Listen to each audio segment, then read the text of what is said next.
Ladies and gentlemen, this is absolutely fantastic. Trump establishes office of the former president in Florida. Brett Samuels, The Hill, January 25th, 2021. It's the 26th today. Former President Donald Trump on Monday established an official post-presidency office in Palm Beach County, Florida, setting up a vehicle for future public appearances and statements. The office of the former president will manage Trump's correspondence, public statements, appearance, and official activities, according to a press release from the office. President Trump will always and forever be a champion for the American people, the release said.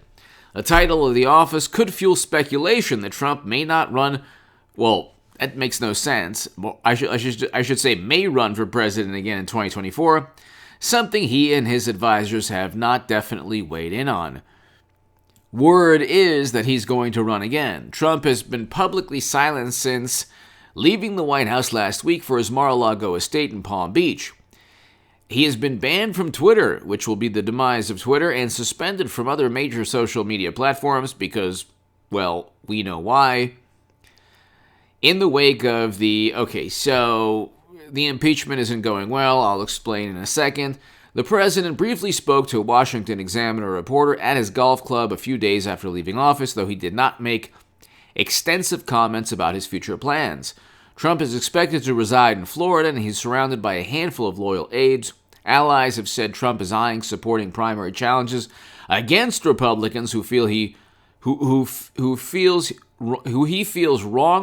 wronged him following his election defeat, such as Georgia Governor Brian Kemp and House Republican Conference Chairwoman Liz Cheney, who was one of the 10 Republicans to vote to impeach Trump earlier this month. The president is readying an impeachment defense team for next month's Senate trial, though he has not commented on it publicly. This is, like I said, an article in The Hill by Brett Samuels. Trump establishes office of the former president in Florida. That's pretty much all he needs, ladies and gentlemen. Hit subscribe to this channel right this second. I'm going to give you news and analysis and an evaluation of what's going on from a very positive vantage point. If you want to look at things from an extremely positive vantage point, from the viewpoint of the glass is half full, and just looking at public record sources like The Hill, Business Insider, Trump opens office of the former president in Palm Beach, Business Insider. Why is this good news? This is fantastic news because President Trump isn't going anywhere. He is staying around. He might run again in 2024, but he's going to continue pushing and elevating the movement he created, a populist political movement that opposes regime change. That is something that everyone should support.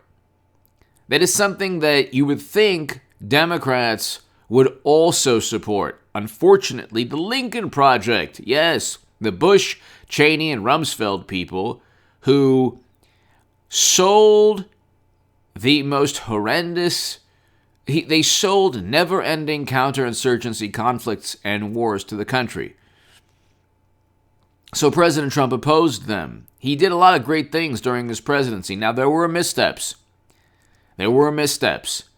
And whether he decides to run in 2024 or begin a political party, a third party to pressure the Republicans into supporting him, which is basically what's taking place. Ron Johnson is the man. Rand Paul is the man. There are a lot of great Republicans out there, actually. A great many Republicans are cowardly, and they're inept, and they're petrified of media. But you have some really, really awesome people. Josh Hawley, Ted Cruz.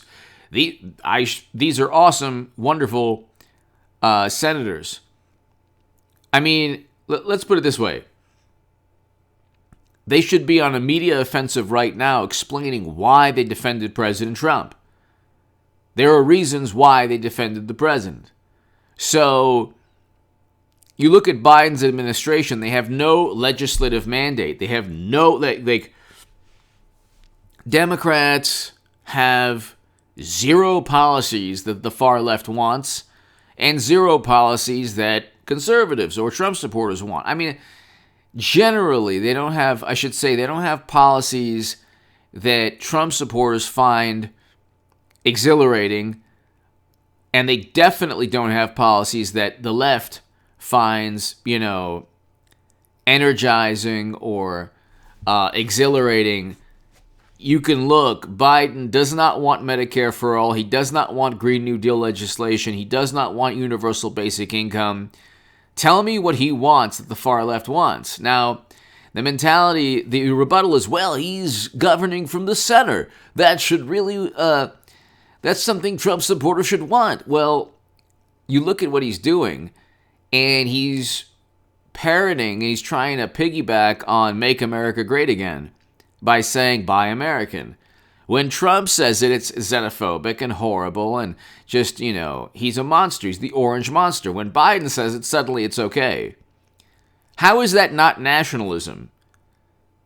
How is that not xenophobic or a nationalist perspective? So Democrats the media, 92%, President Trump got 92% negative media coverage. So hit subscribe to this channel right now. The president is not going anywhere. So Trump is not going anywhere. We have a Biden administration, President Biden, for 4 years. There is nothing he's going to do to appease the left. They're always going to look at him as a president that needs to do more, should have done more, and they'll question things like the power sharing agreement between McConnell and Schumer for the next 2 years. Hopefully in 2022 you get the House Republican and the Senate Republican again. Then you get impeachment instantly, because we know that President B lied through his teeth. You couldn't find more. The lies that are told by Democrats, many Democrats like President Obama and Biden and Clinton. Clinton you could put in a different category, but when President Obama said, oh yeah, we're going into Libya to save people, and then he calls it his biggest mistake, he destroyed a country. That's why I bring it up every day. Every single segment, I bring it up, because nobody brings it up. Go look up President Obama's role in Libya and Biden and Clinton's role. The past decade in that country, there has been sorrow, strife, chaos, mayhem, civil unrest, conflict, war, havoc, and it's because of President Obama and NATO and his failed NATO intervention. This is a fact. The same people who think that they're morally superior because Trump is a mean person are the same people who disregard the suffering that took place in Libya directly because of Democratic Party and President Obama's foreign policy. Now, if you have a functioning brain cell, you realize that Democrats aren't morally superior to anybody. They're legends in their own minds. They are the type of people who wake up in the morning saying, God, I just want to prove my self-worth by demeaning others and by claiming through baseless allegations that I'm morally superior. They are not morally superior. You can look at the litany of horrendous decisions, from the crime bill to Libya to Biden's accuser to a whole bunch of... the thing is, they live in this morally relative world. Well, Trump has more accusers. Well, wait a second. I thought you believed in a principle. Believe, and don't ask questions. Oh, okay, so you don't believe when it's a Republican. These people are many, I shouldn't say all, but many liberal Democrats are the most duplicitous, disingenuous people alive. They will pretend... we can go on forever, but President Trump presided over great things. the beginning of peace between North and South Korea. President Moon Jae-in stated that Trump deserved the Nobel Peace Prize. And President Moon Jae-in is in a political party in South Korea that's liberal. It's a liberal political party. It's not a conservative political party. So he's getting... So President Moon Jae-in, from the vantage point of a more liberal politician, stated that Trump deserved the Nobel Peace Prize. You have the Abraham Accords, peace between peace between Israel, UAE, Bahrain, Morocco, economic deals between Serbia and Kosovo. He ripped up the Trans-Pacific Partnership, President Trump. Immediately, he renegotiated NAFTA into the USMCA. He signed an executive order combating anti-Semitism on college campuses. I mean, it's running rampant. Using the definition by the IHRA, from a Jewish American's perspective, President Trump recognized the Golan, moved the embassy to Jerusalem, recognized Jerusalem as Israel's capital. I mean, he did a lot of things. He was, by far, without a doubt, the best president for Israel and the Jewish people around the world and in the United States. And I'm coming from the vantage point of somebody who went to a religious Hebrew school growing up. Had my bar mitzvah at the Kotel. I care greatly about Israel. I have family there. So, I mean, everyone in Israel loves Trump. Religious Jews love Trump. President Trump did better among African American voters and black voters than he did in 2016. Almost 1 out of 5 black men voted for President Trump. He did better among Latino and Hispanic voters. He did better among non-white voters than any Republican in 60 years, according to Newsweek.